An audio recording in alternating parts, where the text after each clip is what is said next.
The book I want to talk about today, In the Rain, which is apt for the subject matter, is the new Millennium serial killer by former police officer and detective Chris Clark and Beth Truman, who's a true crime podcaster who lives in my hometown of Swindon. It's a true crime book. Now, I was sent this book, given it free of charge, I'm going to be honest with you, by Beth and Chris because, well, I asked to see it, and the reason was that over recent months and years I've got to know someone who's featured in this book very, very well. And his name is Steve Fulcher, and he's a former senior investigating officer with Wiltshire Police, and he was the man that captured, with his team, a killer who was stalking the streets of Swindon called Christopher Halliwell. Halliwell was jailed for life for the murders in Swindon of Sian and Becky Godden. Now, Becky's mum Karen is now a friend of mine. So this story, although at the time of these murders I didn't know any of these people involved in this investigation, I now do. So when this book came out, which was in September 2021, and I was offered a copy, I took it. This book talks about Halliwell in detail, and the reason it talks about him is because there are a lot of unanswered questions around Halliwell's behaviour. And there is a belief within the police and within the wider Swindon community that Christopher Halliwell is a serial killer. He's just not admitting to the deaths and murders of other women. And this book explores that. In fact, it looks at Halliwell's known modus operandi, and applies them to a number of missing women all across the UK. In fact, 27. Let that sink in for a minute. 27 women. Some whose bodies have been found, some presumed murdered, bodies never been found.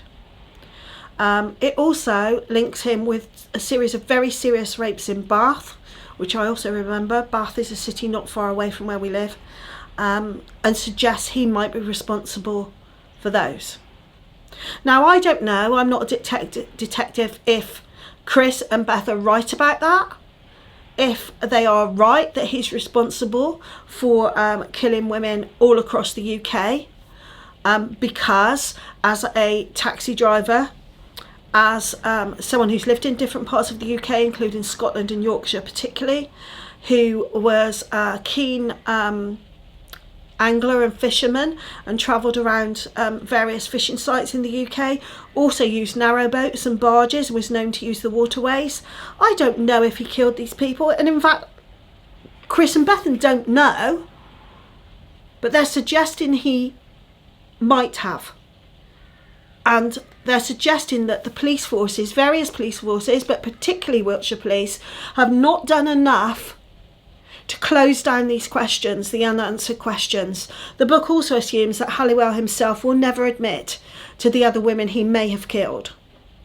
And that's something that man will have to live with and take with him wherever he goes next, I guess.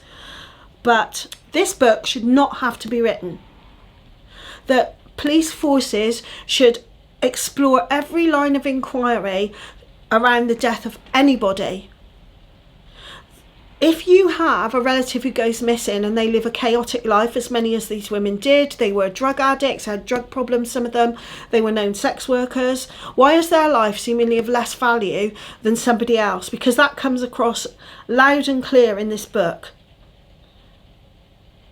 But they're still someone's sister, daughter, auntie.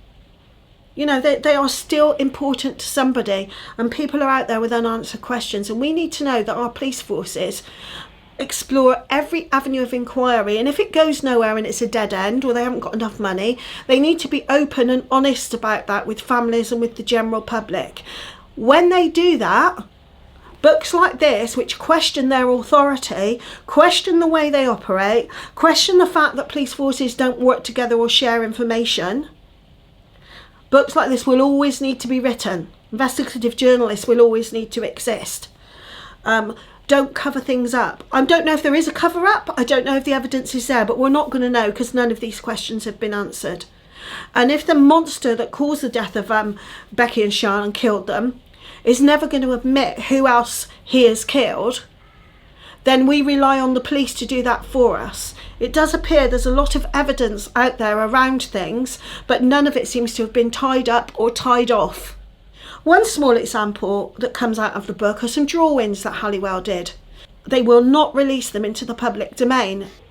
Their reason for doing this, it will cause distress to the victims of Halliwell and to his family. Well, I don't think it will cause distress to the victim's family. How could they be more distressed than they already are? So that I don't buy that for a second. All right, Halliwell's living relatives, maybe it will cause distress to them. Maybe the pictures of our family members, something extremely personal.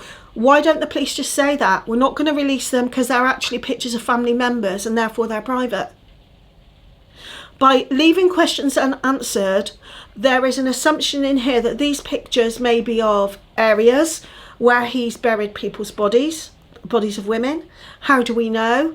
You know, could they be used and could we identify where there are and search for remains? Again, a load of unanswered questions around a serial killer. It feels that in writing this book, the evidence has not been followed to its ultimate conclusion and all the lines of inquiry have not been explored.